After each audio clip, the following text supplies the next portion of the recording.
Welcome to the Genius Factory. Enjoy the video. You start with administrator access and the DNS IP list in hand. First, open your network adapter settings, choose IP4 and click Properties. Then, enter the primary DNS address followed by a secondary. This creates a priority order. Once done, add an alternate server if available, so queries failover. Make sure to save and note old values. You will need them if rollback is required. Next, you refine how multiple servers are used. In DHCP-managed networks, update the DHCP scope so clients receive the correct ordered list. In static setups, edit each device to list servers by preference.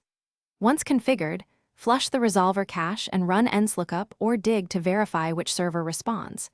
If you see inconsistent answers, compare TTLs and zone data. This tells you whether. Finally, validate widespread resolution by testing multiple clients and locations. Confirm authoritative lookups return identical records. If failures occur, first ping and traceroute each DNS IP to check reachability and inspect server logs for query errors. Once done, adjust priority or remove a problematic server. Make incremental changes and retest. One key troubleshooting tip: if results differ wildly, temporarily revert to your backup setting.